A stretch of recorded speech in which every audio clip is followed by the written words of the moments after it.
the technology is not like 100% perfect. It's just like, okay, we're just going with the flow. oh yeah, yeah. I noticed that you don't have eyebrows. The last time I saw you, you had eyebrows. What's going on? Yes. I don't know, I just felt like shaving them. The main reason why I shaved them was because I really like thick eyebrows. Mhm. So I was like, okay, if I shave my eyebrows now in quarantine, it might grow bigger, you know? But I actually like it without, so I think will keep shaving them. Oh, okay. I think you look fabulous. I mean, you're obviously a very handsome person. I think you look good anyway. Thank you. Okay, let's jump into the questions. Yeah. Tell me about yourself. What's your name, your age, where are you from, and what's your occupation? My name is Julien. I'm 24 years old. I was born and raised in Germany in a little village next to Frankfurt. With 18, I moved to Berlin. And with 21, I moved to Paris, where I still live. I do modeling and yeah. Right now I'm thinking about moving to New York. I actually wanted to move to New York in April. I even found already a room. Do you remember when we talked about that I want to move to New York? Yeah, and I was like, come to New York. You'll love it. You'll love it here. Yeah, and I found a room. But yeah, the virus happened. So yeah. What is your gender expression and your sexual identity, if you feel comfortable talking about them? Yeah, absolutely. I was thinking about this question a lot because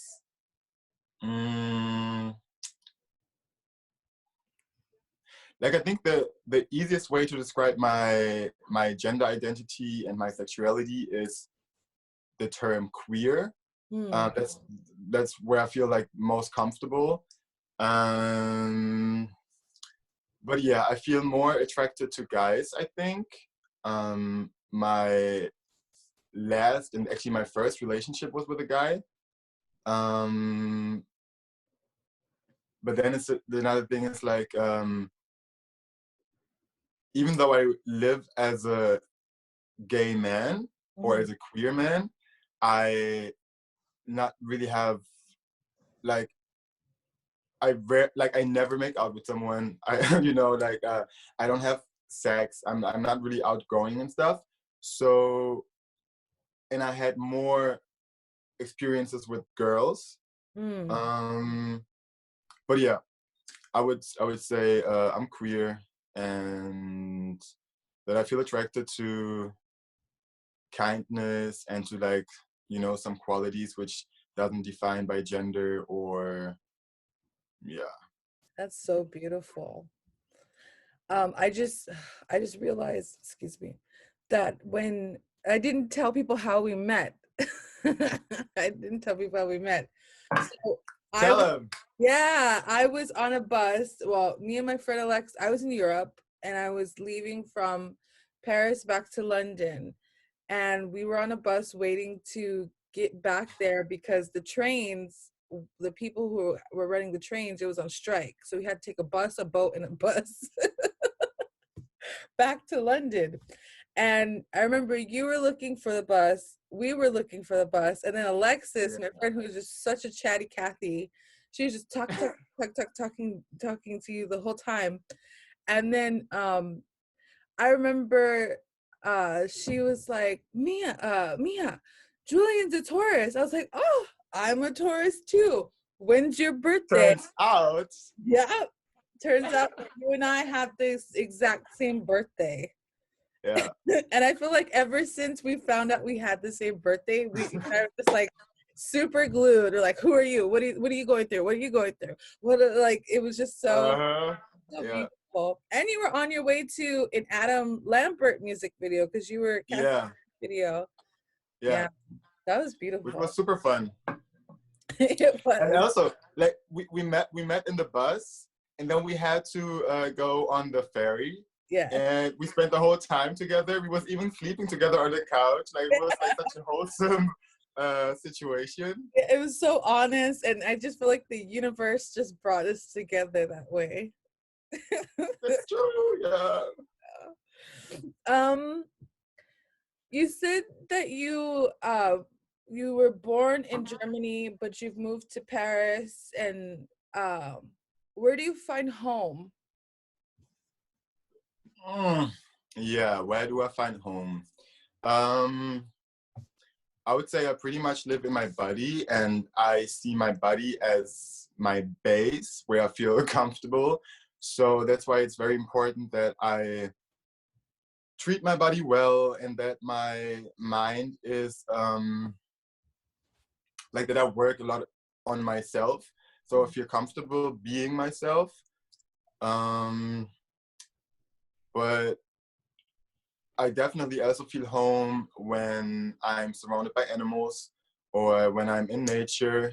Like this is actually where I like really feel home. Like when I'm laying on the grass or when I'm touching a tree, it's just like such a change of Wow. the purest energy ever. Um, yeah. Has that always been like that for you? Like, do you remember a specific memory or like an age where you were like, I love animals, I love nature, I love grass, I love trees? Um, I always loved it. Like I really always loved. Like I always was really attached to animals, and I found trees and flowers just so beautiful and magical.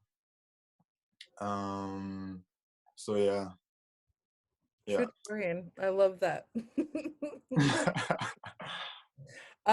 What are you searching for? What am I searching for? Hmm.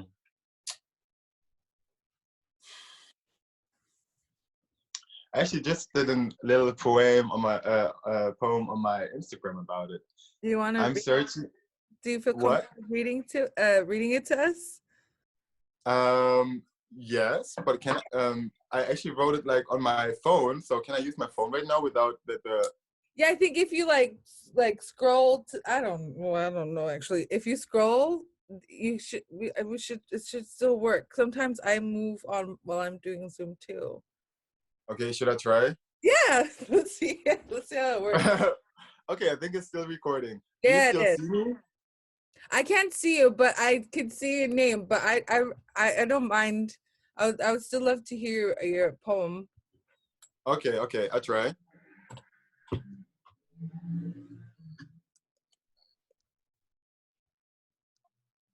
Okay, I'm starting. Mm-hmm. What a day, what a life.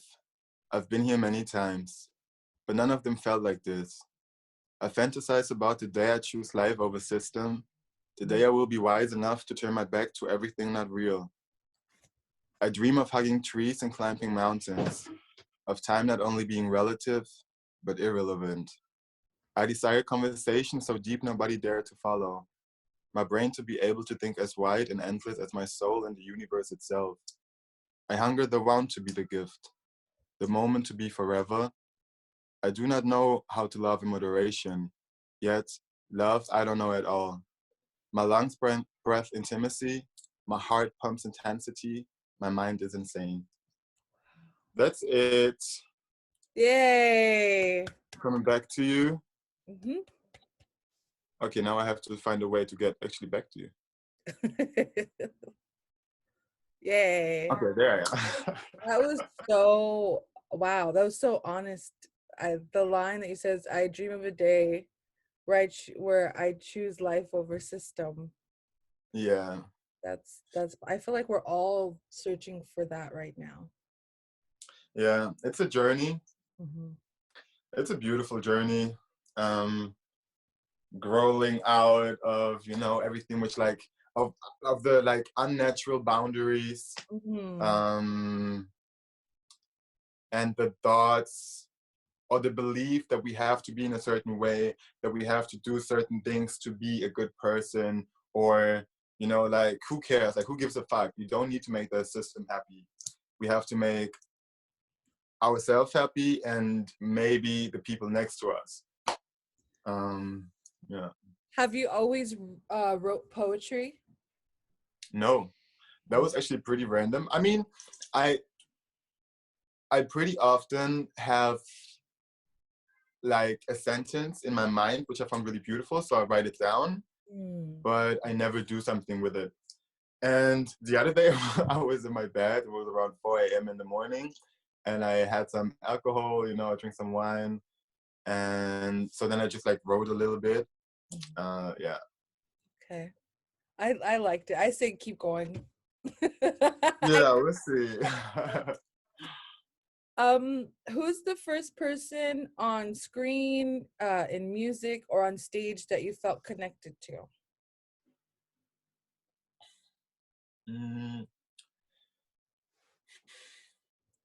I feel like I'm not really a person who looks so much up to stars or celebrities, but I always felt really attached to Tina Turner and Whitney Houston, like their whole story, and I loved their movies, and like this dramatic story what they had, and the happy ending, not happy ending they had, or have, in Tina Turner's case. When Michael Jackson brought out the Earth song, that was like where I was really like, wow, amazing. Like, actually someone with so much influence brings out a song about the environment, and, you know, yeah.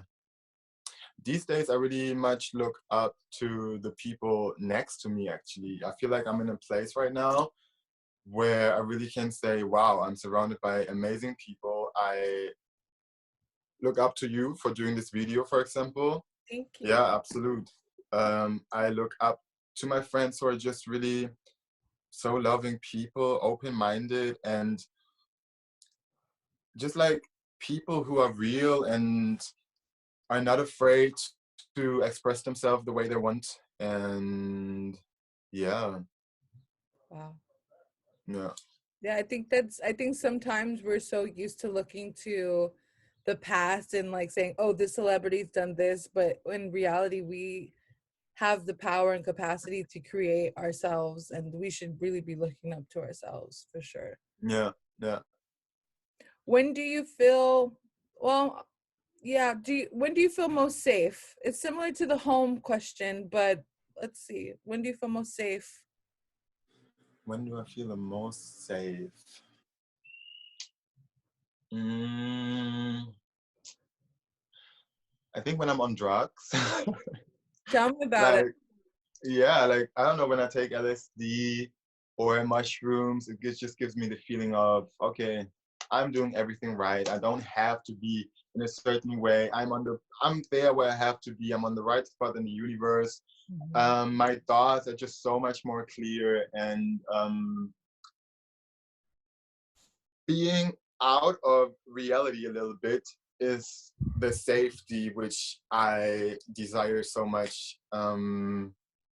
It's like, I don't know, like, sometimes I'm bored in my room, and can I say this here? Yeah, of course. Yeah, I take some ketamine, you know, and it just brings me in a state of mind where I'm able to think free, because my brain can expand to, how am I saying, to my brain can expand better and see different perspectives. Yeah, I love that answer, because I feel like substances used in the right way can do exactly that, like expand the mind. I like to microdose on shrooms. That's like my favorite go-to. Mm. And then I recently this year I tried acid for the first time.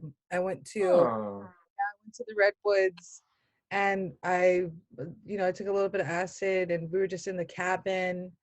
It was like a new moon under Pisces. We were right next to a river. Yeah. intense. And I was like, life isn't about going high, because it's a strange story. That day it was raining really bad in the mountains, and we were trying to make our way up to the sequoias. And for some reason, I've been there so many times, and I've never been nervous a day in my life. Like, I've never been nervous. So we're driving up that day, and it was really raining, and I said, "You guys, I'm having a panic attack. I need to calm down. Like, we can't make it up this mountain." This is just us sober. This is me sober. Yeah. So they're like, "Hey, no worries. We'll just make it back to our cabin." We drove back to the cabin. We were chilling. I took a little bit of acid. Everyone took a little bit of acid, and I stared into the river, and I got this message that said, "Life isn't about going higher or ascending. It's about going deeper." But it's just like, I wouldn't have had that if, I felt like such a failure not going up the mountain. But if I had not taken the acid, I wouldn't have realized that I was never meant to go up the mountain. I was meant to go deeper in the river. Mm. Yeah. So I feel like certain substances have the capacity, when used right, and when used like at a respectable, with this respectable amount, like, Absolutely. Yeah. it has the capacity to really open the mind and make us be out of reality, because reality sucks. Yeah. What is reality? Like, who knows? Who knows? Reality sucks sometimes. It's like, I don't want to be here. I want to access a different dimension. Yeah. Yeah. Dimension. That was the word I was looking for. Yeah. Wow. Exactly. Yeah, man. Sometimes being in this third dimension is not. It doesn't suffice for like all the questions or all the experiences that we're having. Yeah. Yeah. Yeah. And that's actually the thing with psychedelics. It's not that it's really the little things, the feelings, the thoughts, who like would change your mind, your life. In I don't know. I remember the first time I took LSD. Um, it was amazing. It was beautiful and everything. But even a year after, it still clicked. Wow. And I saw something, and suddenly I had like a whole different point of view about a situation, or yeah. Wow, that's powerful. Let's pivot real quick. When when's the first time that you realized that you were Black? Um, so since I'm from Germany, and in Germany there are not so many Black people, I got confronted of the fact that I look different than others quite early. I remember, for example, situations like we have in it was gym class, and we was playing this game in German. Wer hat Angst vom schwarzen Mann? Means who's afraid of the black man, and the black man is on one side of the room, and all the other kids are on the other side. And so then the kids scream, "Who's afraid of the black man?" And then we all run to the other side, and the black man have to like catch the kids. Uh-huh. And I felt always really, really uncomfortable playing this game as the only Black person in my class. Yeah. Or we would read books, and there's a story about a little boy, and they don't say his name, they just call him nigger. Which I also found always really, really awkward. But yeah, I think that was the point where I realized, okay, I'm Black, and there's history that I'm even having that I can even exist right now in this surrounding. Because right? Yeah. And then actually, yeah, last year I understood that being Black not only means being different than other people in the society, but also being Black means that you have to take more care of yourself. It was a situation, a friend of mine, I was with a friend, we wanted to cook something, and then I get a call from a friend, and he stole a chocolate bar from the supermarket. And so they caught him, and they brought him backstage.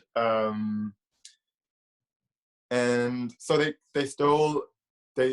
smashed his phone on the ground, and they stole 50 euros from his pocket. So then he called me. He said, Julien, so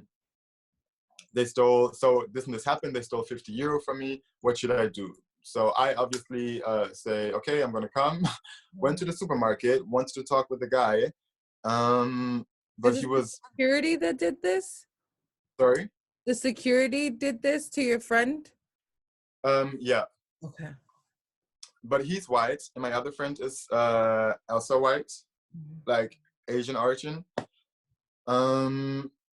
So I went there. The man was really, really aggressive and was provoking me and was pushing me and stuff to a certain point where I just was like, okay, I have to like defend myself. So we got into a fight, me and the guy first, and then pretty quick, 3 other guys came from the supermarket because it was owned by a family, I think. And they all was like having a fight with me.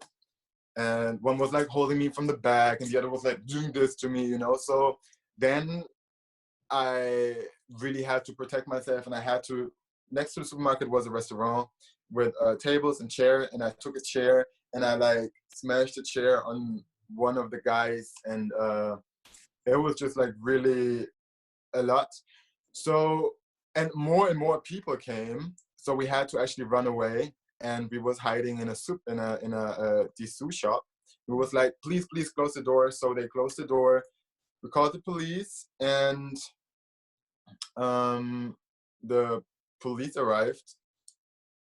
We got out, me and my 2 friends, and we all thought, okay, now we're going to get help. But the first thing what happened was that I get out of the out of the shop, and the police said, just to me only, go on the floor, while my 2 friends next to me could, like, you know. So I had to go on the floor. They checked if I have like I don't know, a knife, a gun or something. And so we tried to explain them the situation, what happened, but they did not even really listen to us. And then I said, okay, you can go to the police station. You can tell everything there. So we are at the police station. Turns out we have to stay at the police station. And yeah. And so then what was actually pretty traumatizing is that my 2 friends got in one cell together, and I got in a cell separated. And the things, like, they really didn't treated me right at the police station. I had a fracture on my finger. My eye was swollen like this. I had crazy headache. And because there was kicking on, when I was on the floor, the guys was like kicking on my knee. So my knee was super swollen, and I couldn't really walk. And I couldn't understand why I'm at the police, why they hold me there in first place. But then I was like, I need to see a doctor. I have headache. My finger is hurting. My knee is hurting. And I actually stayed for 2 days in the cell before I could go and see a doctor. Wow. The cell was full of puke, of shit, of blood. Like, it was really like, wow. So, and then they brought me to the hospital in handcuffs, and the doctor was treating me super bad. Like, because at some point I couldn't, like, I fall asleep and I smelled pee. The doctor was like touching me, and then he was like, wow, he smells bad. And then the nurse came, and she had to like continue with me. And yeah, and then I went to the how do you call this when they röntgen, like They when you ran. have like when you have a fracture and they go with the Oh, light here. um, a My cast, English. like a. No, like I have a fracture, and then if they then there's this light here, and then you can see under the Oh, skin. an X-ray. Yeah. I think it's this. It's okay. So when I went into the room, and I always had 3 police officers with me. And Wow. then I went in the room, and the police officers wanted to come with me, but the doctor for this specific thing was Black, and she was like, "No, you're staying outside." So I was already 2 days in prison, didn't know what's going on, didn't know anything what I should do. I was so afraid, and so then I went to like undress to show her like where I'm hurt, and she was like, wait, sit down. So we sat down, and she said to me, okay, right now I cannot help you, but if you feel like the police is not treating you right, if the police hurt you, if the police doesn't, then come back to me. So she wrote her number on a card, and she gave the card to me, and she was like, please come back if they, So, and that was the moment where I like start crying, and I couldn't hold in anymore because I felt like, yeah. So that was like, there I really felt like, okay, June, you have to take more care of yourself than other people because you're Black. And that's crazy because I'm light skinned. Can you imagine the people who are really dark skinned, what they're going through? Like, I have, in a certain degree, a privilege of being light skinned. So what happened to dark skinned people? Like, we can only imagine.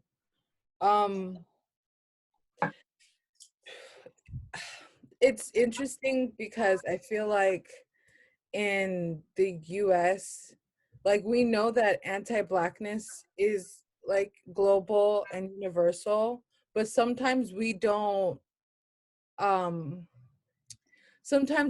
know the ways it plays out in different parts of the world. And I think I'm sorry that those things happen to you. I'm sorry that those things happen to Black people, period. But yeah, but I'm thankful that you're sharing this story so that people can know that, hey, what's happening in France is similar to the things that are happening in the US, is similar that's happening to the things in Africa, similar to things that are happening in Germany. Like, I feel like the diaspora, as Black people all over the world, we need to know, we know cognitively, but to hear the story confirms that our struggles are similar. Yeah, and I think from that we can create dialogue or create ways of connecting with each other to combat anti-Blackness. Absolute.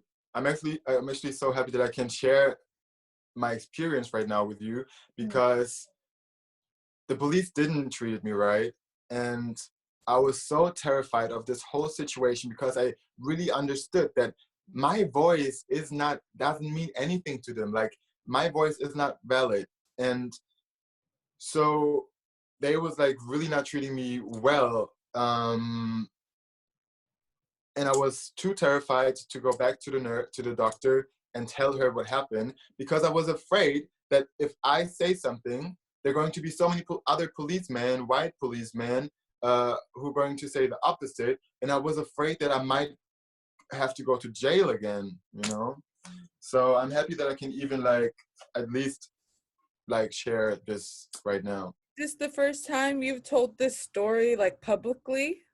Yeah. Oh wow. Yeah. Thank you for sharing that with me. Yeah, thanks for the platform. Yeah. Whew, I have to take a breath after that one. Mm. Let's continue. When's the first time that you realized you were queer? Mm, wow, I'm actually realizing it every day. It's beautiful. I love it. Really, like, really, that's actually, I think, like, being queer is, like, the best what ever happened to me. But when it was, like, so everything happened for me really, really late. Like, my first girlfriend was really late. My first time sex was really, really late.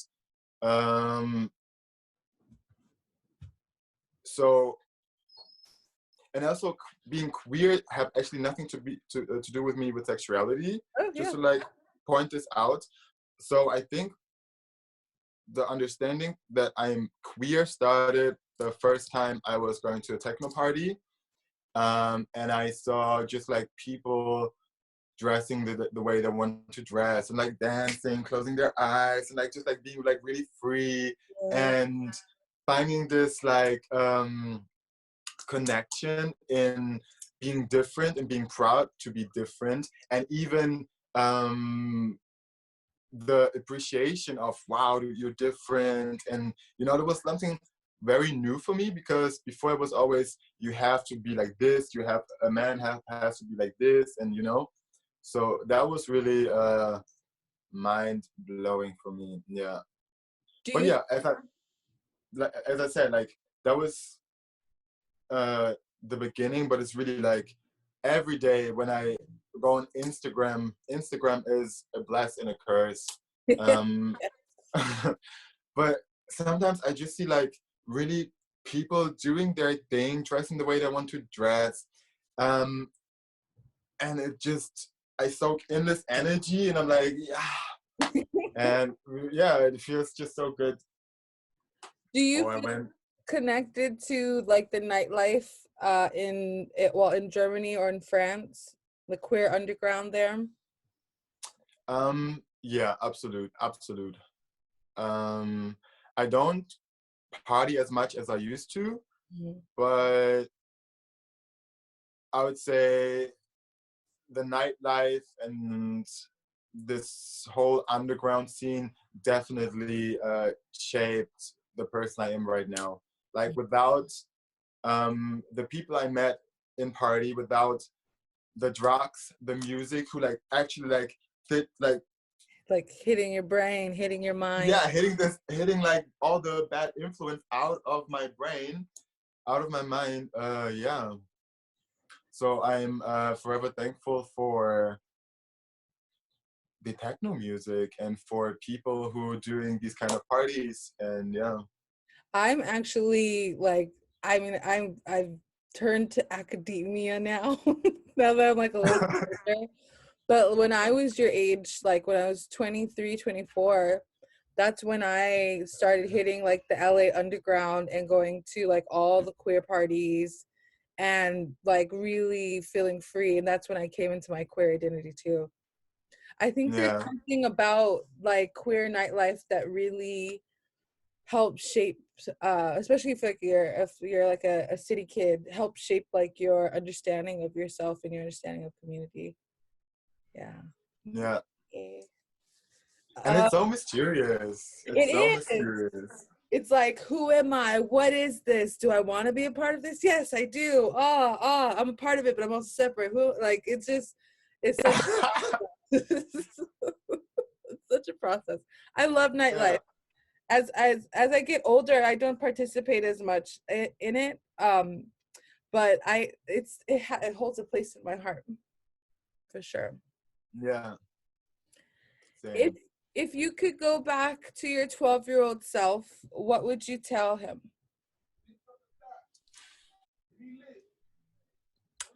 To be honest, I don't think there is the need to tell my past self something. Yeah. Um, because I think I wouldn't have thought that I'm going to turn out as great as I am right now. Mm. Um, can I say this? Yeah, but if I have to say something, I think I would just say, like, believe in yourself. The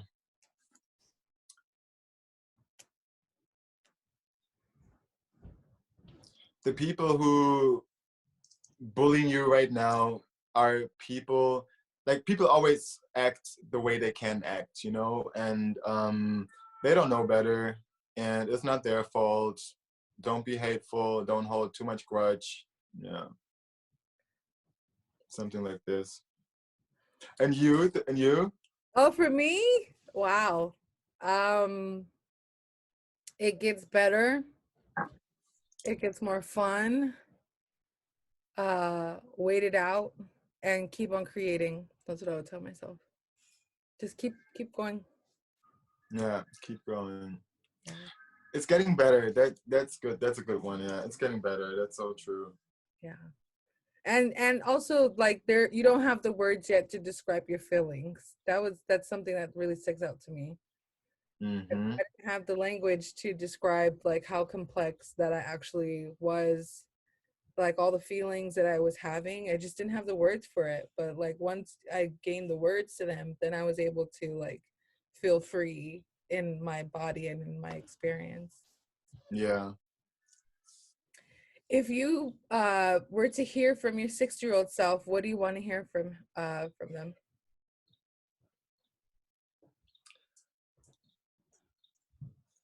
About myself or about the environment, like about the world and Anything. Like if your 6-year-old self came to talk to you about the world, what would you want to hear? What would you want to hear him say? oh, I would love to hear um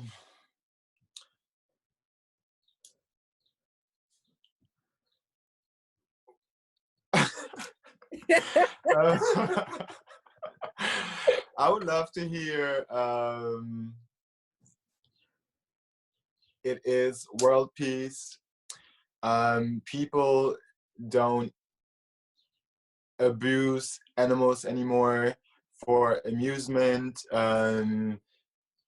People don't, like, all these like meat factories are gone. It's illegal. We understood that it's just as bad as slaving Black people back in history. That we learn to don't live from nature, but with nature, and that we get back to the understanding that we are nature as well, and that we need nature to have a healthy mind. That capitalism didn't work out, and we found a way to to, you know, live. Yeah, that there are more artists, or that actually people understand that everybody is an artist, because the reason why not everybody thinks of himself as an artist is because the society doesn't want it, because artists doesn't need much, they just need themselves, and they produce, like artists create. So we don't need to buy a lot of things when we create and be happy from what we have, you know. So I think we all are artists, and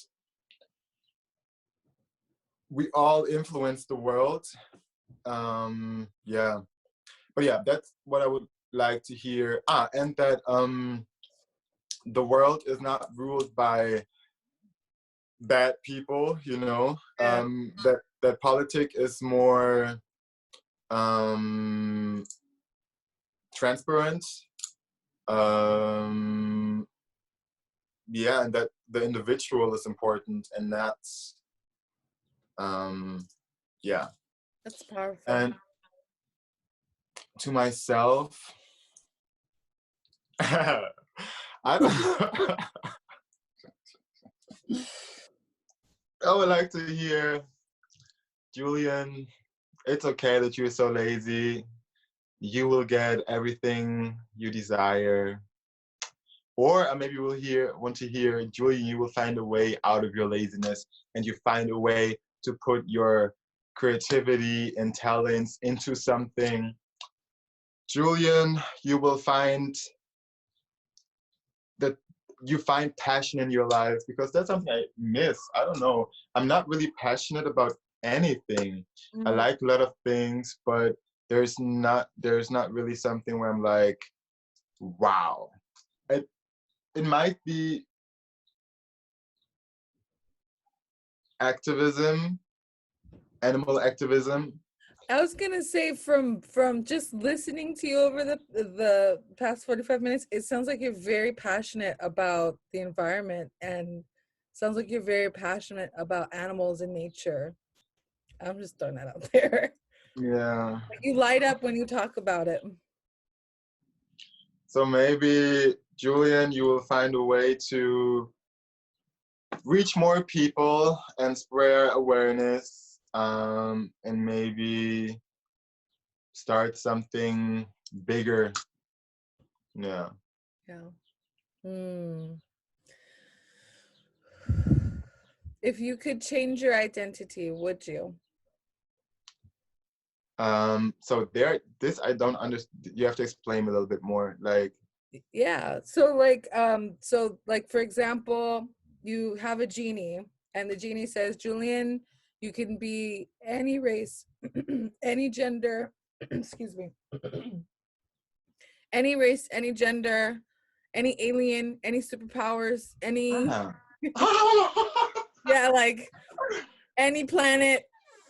I left it Oh open. my God, the dream, the dream. So if you Um, could, if or you could stay in your present reality. So if you could change anything or your identity, would you?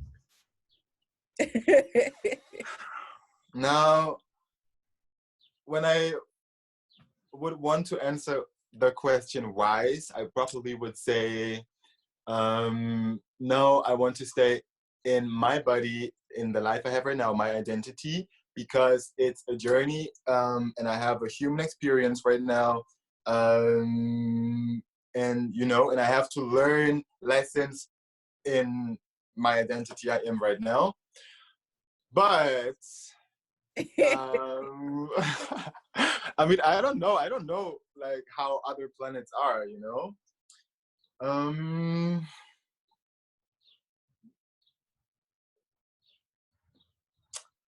um, oh my God, you know what? Yeah. I think I actually would really stay in my identity. Really? I mean, Yeah. I mean, I would love to. Hmm. I mean, I can also be myself, mhm.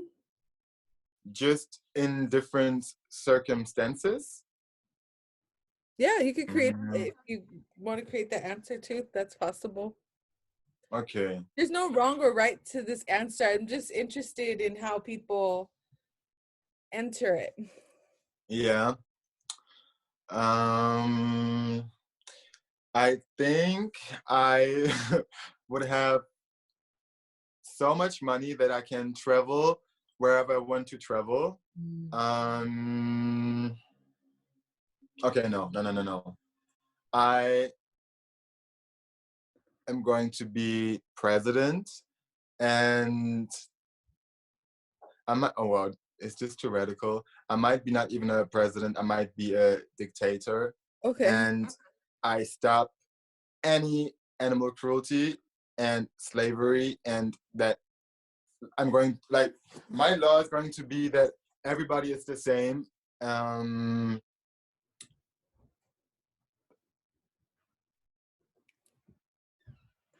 oh my God. every time when I'm too passionate about something, my brain just stops thinking because I'm just like, wow. Um, yeah, maybe I would be a dictator, or maybe, wow, so many possibilities. That's the thing, we have so many possibilities. We, as the privileged people in the world first world countries, that we like don't even really, no. Okay, I I am myself. Um, I have a ranch in. Okay, I have a ranch in a country which is super beautiful, open-minded, a lot of nature, I have chicken, I have maybe 4 horses, I have 5 or maybe even 10 dogs, cats, and yes, just like some animals. But at the same time, I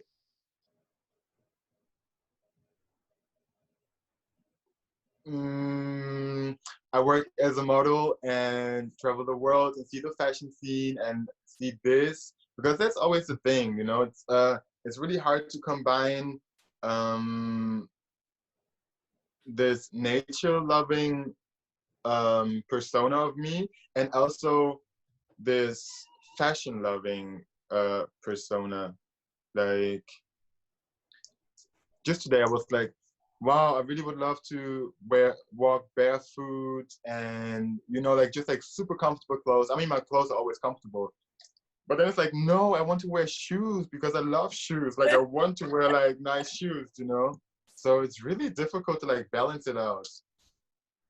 Yeah. Can you tell us what it's like to be a model? Europe, like what is that like? Yeah. Um, I, I mean, there are so much bigger models, you know, who actually have like the model lifestyle and travel, and but yeah, in general, it's fun. It's fun.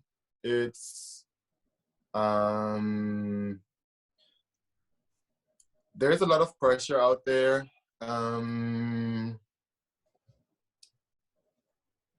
You have to be very comfortable and have to have a high self-esteem to be healthy in this industry, I would say. You have to push yourself to contact people, you know. That's what I don't do. I feel like if I would like reach out to people, contact people and ask for project and stuff, it would be actually better. But yeah. And also like the fashion and like the model, I mean, yeah, like being a model is related to the fashion scene. The fashion scene is very shallow. It's hard to find someone who is real and who is not only up, like is not looking for, okay, what can I get from you? What can I get from you? Yeah. Wow. But in general, it's fun. Wow. Last question. Is there anything that that I didn't ask that you feel very passionate about talking about now?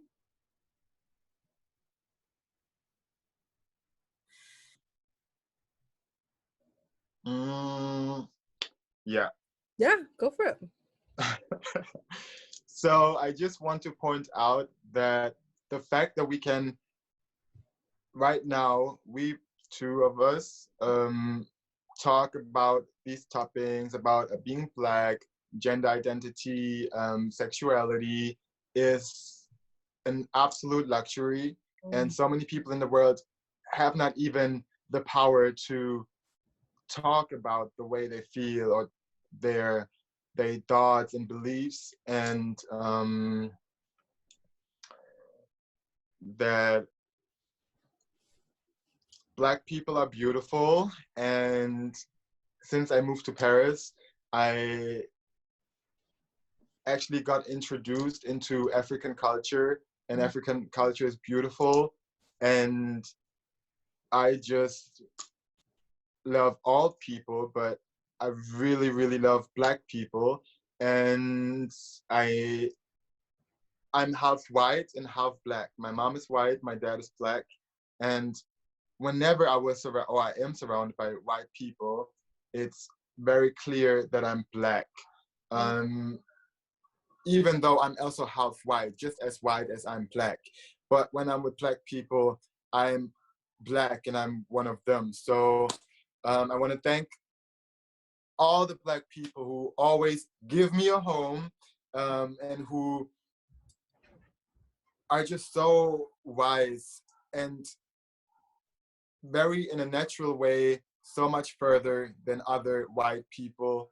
I just have to point this out right now because this is pure racism that I feel Black in a white society, but I also feel Black in a Black society. So Wow. yeah. Wow. All right. Oh. I feel like I can talk to you forever. I feel like I could talk to you forever. No, but like we have to have a talk without the camera soon. Yes. Okay, wait. Let me stop the recording.